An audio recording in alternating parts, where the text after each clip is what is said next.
ដោយអនុវត្តតាមអនុសាសន៍ដ៏ខ្ពង់ខ្ពស់របស់ឯកឧត្តមអភិសន្តិបណ្ឌិត ស សុខាឧបនាយករដ្ឋមន្ត្រីក្រសួងមហាផ្ទៃនៅព្រឹកថ្ងៃអាទិត្យទី28 ខែមិថុនាឆ្នាំ2026ឯកឧត្តមសន្តិបណ្ឌិត ច័ន្ទអៀនរដ្ឋលេខាធិការក្រសួងមហាផ្ទៃតំណាងដ៏ខ្ពង់ខ្ពស់ឯកឧត្តមអភិសន្តិបណ្ឌិត ស សុខាឧបនាយករដ្ឋមន្ត្រីក្រសួងមហាផ្ទៃនិងក្រុមការងារនៃបណ្ឌិតសភានគរបាលកម្ពុជាដឹកនាំដោយឯកឧត្តមនាយឧត្តមសេនីយ៍សាស្ត្រាចារ្យឯកមនោសែនប្រធានបណ្ឌិតសភានគរបាលកម្ពុជាបានរៀបចំស្តង់ពិព័រណ៍មួយដើម្បីចូលរួមក្នុងពិព័រណ៍ជំនាញសិក្សា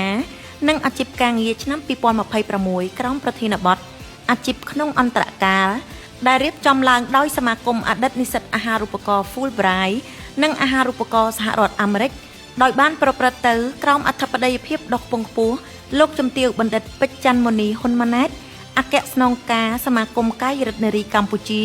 នាបរិវេណនៃវិទ្យាស្ថានបច្ចេកវិទ្យាកម្ពុជាសាលាតិចណូ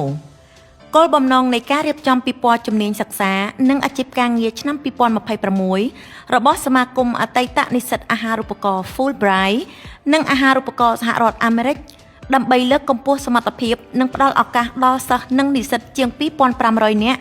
តាមរយៈការផ្តល់ព័ត៌មានអប់រំនិងអាហារូបករណ៍ជាពិសេសតាក់ទងនឹងជំនាញសិក្សានិងវិថីអាជីពនានាដោយមានភាពទាន់សម័យច្បាស់លាស់និងងាយស្រួលក្នុងការចូលរួមក្នុងឱកាសនៃការតាំងពិព័រណ៍នោះលោកជំទាវបណ្ឌិតពេជ្រច័ន្ទមុនីហ៊ុនម៉ាណែតអគ្គស្នងការសមាគមកាយរដ្ឋនារីកម្ពុជានិងជាប្រធានគណៈធិបតីក៏បានអញ្ជើញទស្សនាស្តង់ពិព័រណ៍របស់បណ្ឌិតសភានគរបាលកម្ពុជាផងដែរទន្ទឹមនោះលោកជំទាវបណ្ឌិតក៏បានចាប់អារម្មណ៍និងមានប្រសាសន៍លើកឡើងយ៉ាងដូចនេះថាមិញហ្នឹងគឺបានជួបខាងបងប្អូនដែលកំពុងរៀនបណ្ឌិតសភានគរបាលចាបានសួរថាតើហត់តែអត់តើហាត់ដូចជាប្រុសចឹង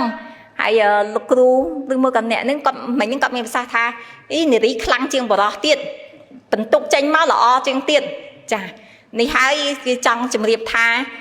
អ្វីដែលបរោះធ្វើបាននារីក៏ធ្វើបានដែរចាបណ្ឌិតសភានគរបាលកម្ពុជាសូមគោរពថ្លែងអំណរគុណយ៉ាងជ្រាលជ្រៅចំពោះវត្តមានដ៏ខ្ពង់ខ្ពស់របស់លោកជំទាវបណ្ឌិតដែលបានអញ្ជើញទស្សនានិងចាប់អារម្មណ៍ចំពោះស្តង់ពិព័រណ៍របស់បណ្ឌិតសភានគរបាលកម្ពុជា